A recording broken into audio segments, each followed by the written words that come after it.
یہ دونوں شعری اصطلاحات ہیں۔ غزل کے لغوی معنی جیسا کہ آپ لوگوں کو میں نے ابھی بتایا کہ عورتوں سے باتیں کرنا یا عورتوں کی باتیں کرنا۔ ہرن کی دردناک آواز جو ہے وہ غزل سے تغزل، حسن، درد، یہ سب چیزیں اس میں شامل ہیں۔ اب نظم بھی عربی زبان کا لفظ ہے جس کے لغوی معنی ہے پرونا، ترتیب دینا۔ خاص فرق نظم میں یہ ہے کہ نظم میں ایک موضوع ہوتا ہے اور غزل میں جو ہے وہ اس کے مختلف موضوعات ہوتے ہیں۔ مطلع: چاند اور سورج نکلنے کی جگہ۔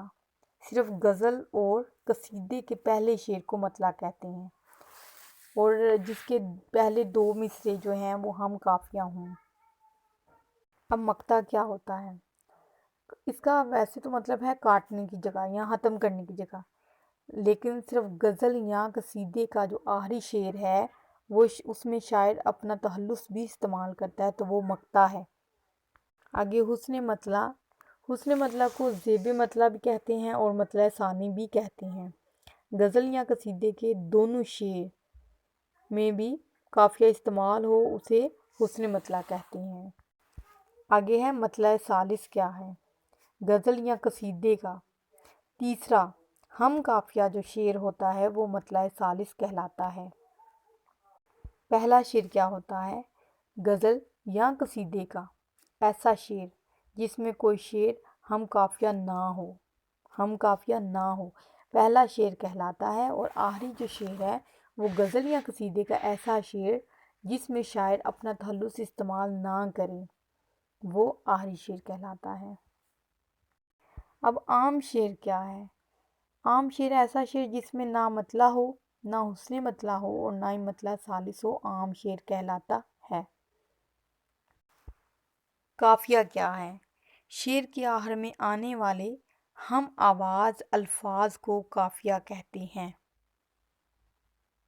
جس کی جمع قوافی ہے۔ موسیقیت اور ترنم کے لیے استعمال ہوتا ہے قافیہ۔ غزل قافیے کے بغیر نہیں ہو سکتی، البتہ ردیف بھی سہارا دیتا ہے۔ ردیف کیا ہے؟ ردیف کے لغوی معنی ہے سوار کے پیچھے بیٹھنے والے۔ شعر کے آخر میں آنے والے لفظ یا الفاظ کے مجموعے کو ردیف کہا جاتا ہے۔ مثلاً کوئی امید بر نہیں آتی، کوئی صورت نظر نہیں آتی، موت کا ایک دن معین ہے، نیند کیوں رات بھر نہیں آتی، پہلے آتی تھی حال دل پہ ہنسی، اب کسی بات پر نہیں آتی۔ اس میں جو ردیف ہے وہ آتی ہے۔ ایسی غزل جس میں ردیف ہو وہ مردف غزل کہلاتی ہے، اور ایسی غزل جس میں ردیف نہ ہو وہ غیر مردف غزل کہلاتی ہے۔ اس سے ثابت ہوتا ہے کہ بغیر ردیف کے بھی غزل ہو سکتی ہے لیکن قافیے کے بغیر غزل نہیں ہوتی۔ اینٹی ناول کیا ہے؟ ناول کے بنیادی جو عناصر ہیں جیسے پلاٹ، کردار، جزیات نگاری اور واقعات کا ربط، ان سے انحراف کا نام اینٹی ناول ہے، یعنی ناول کے مسلمہ اصولوں سے انحراف کیا جاتا ہے۔ اینٹی ناول کے دو اور بھی نام ہیں جن کو انحراف کا ناول یا تجرباتی ناول بھی کہا جاتا ہے۔ اردو میں انور سجاد اور انیس ناگی نے اینٹی ناول لکھے ہیں۔ انور سجاد کا خوشیوں کا باغ اور انیس ناگی کا سکریپ بک ہیں۔ اب اینٹی ہیرو کیا ہے؟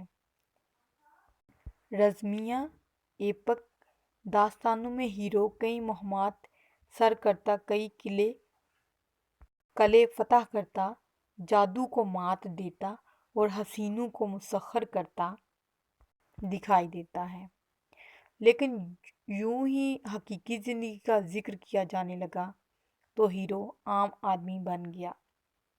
تو ظاہر ہے حقیقی زندگی میں انسان میں اتنی خوبیاں نہیں ہوتی جتنی داستانوں میں دکھائی جاتی ہیں۔ پہلے ہیرو عام آدمی بنا، پھر ہیرو کے الٹ بن گیا، اس کا کردار بالکل نفی ہو گیا۔ ڈاکٹر سلیم اختر نے فسانہ آزاد کے ہوجی کو اینٹی ہیرو کے طور پر پیش کیا ہے۔ ہاں جی، تو اگر آپ کو مزید ایسی ویڈیوز چاہیے تو کمنٹ سیکشن میں کمنٹ کر دیں، ویڈیو کو لائک کر دیں اور شیئر کر دیں تاکہ ہماری آنے والی ہر ویڈیو آپ تک بآسانی پہنچ سکے اور آپ ایسے تدریسی مواد سے فائدہ اٹھا سکیں۔ اپنا اور اپنے پیاروں کا بہت سا خیال رکھیں۔ تب تک کے لیے اللہ حافظ۔